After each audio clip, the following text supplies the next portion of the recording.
They look like cute, cuddly convertibles, but don't let that fool you.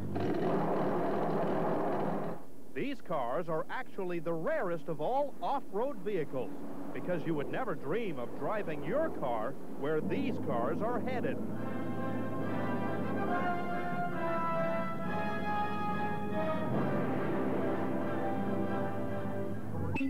I drive right in, I drive right out.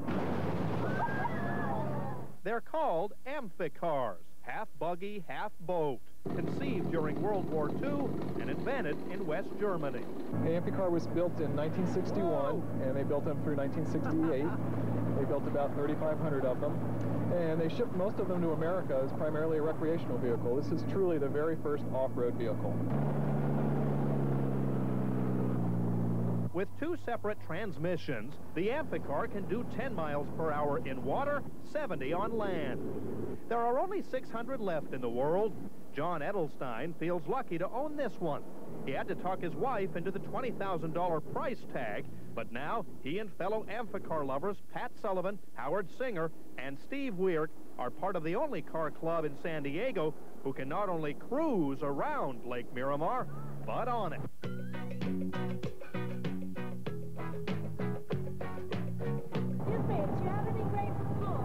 But of course.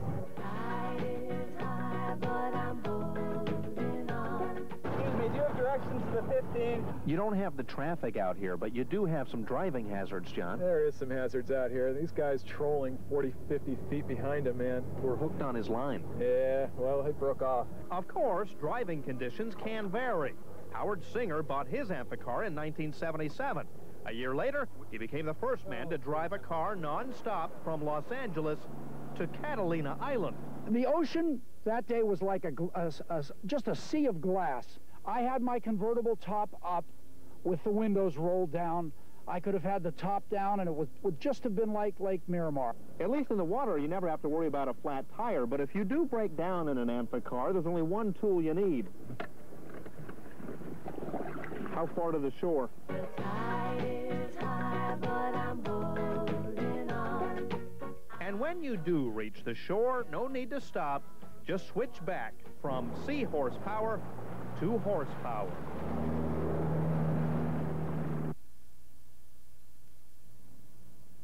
Thank you very much. Enjoy the show. Hi. You? The audience isn't huge. And the movie is no summer blockbuster. But that's the whole point, to show art films that aren't available anywhere else. This is like a cultural relic, this place. I mean, single house, art house cinema, they're going down, they're going under.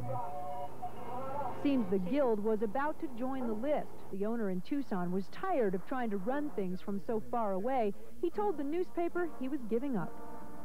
And when I saw the article, frankly, I felt this is my opportunity. And that's where three film fans come in. We all realized how important the Guild was, that it was the last intimate theater environment in Albuquerque that shows art films. There, several had closed, like the Far North Cinema, and it was just unthinkable that the Guild would close. They bought the place, every last kernel. They plan to make some changes, like more comfortable seats, a better sound system, and foreign films that are recent winners, not 2 years old. Yeah, I know that we can do this, and we don't feel that we're competing with the other theaters. There's enough of an audience for all of us. So I think it's going to work. I think they're going to make some good, necessary changes, you know, and I'm really looking forward to it. I'm really excited. I wasn't looking forward to going out and getting a straight, real job. You can hear the reports of an AK-47 assault rifle being fired down the street. A police sergeant tells us what you just heard was probably the same AK-47 that opened fire on the Sun City Grill early this morning. The same series of shootings that sent 6 victims to the hospital. All of them, 2 customers, a manager, and 3 security guards hit by pellets from a shotgun blast. The shotgun recovered from a nearby parking lot a few hours later. Witnesses say the shootings put a nasty end to a good time. Everybody's chilling at the party, kicking it, you know what I'm saying? Somebody came up shooting, boom, boom, boom. I see somebody go down. Everybody running out the party, leaving, you know what I'm saying? Open the door from the outside. Do it now. Police tell us they recovered the AK-47 from this car shortly after those shots you heard, but they couldn't say how the 47 got there. The first officer on the scene described the shooters as driving a sports utility vehicle, not the white Oldsmobile seen here. These guys were questioned and released. It's unusual that within the next 5 minutes somebody else shows up with the assault rifle that appears to be the one I saw because of the style. It's an unusual style. And whether they gave it to somebody or whether they dumped it and these other people picked it up, I don't know. Catch up with us in my 5. It seemed like an ordinary 6-mile run. This is my first time out here. We're looking forward to it. Runners found themselves in the desert, negotiating the heat and the sagebrush. But an oasis wasn't far away. In the middle of the 6-mile course sat a little mud puddle. Refreshing. Now here we have a mud wall that separates the two mud ponds, and we'll try to catch some of the participants and their views as they head across. For 17 years, Marines, sailors, and civilians tried running a grueling 6-mile dirt course where a quarter mile of it is underwater. It's called the Mud Run.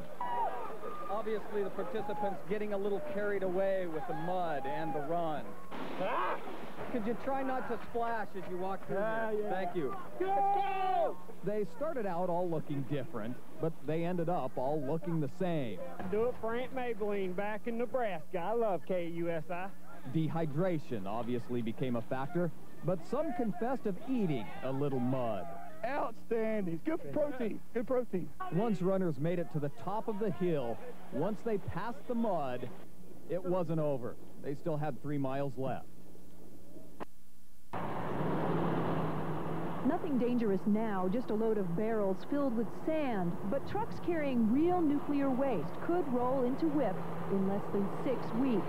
These giant thermos-like containers are double-lined with steel, and they've been dropped, burned, and submerged in tests to make sure they won't rupture. In a real delivery, barrels full of things like clothing, gloves, or tools contaminated by radioactive material would end up down here to be sealed away in salt.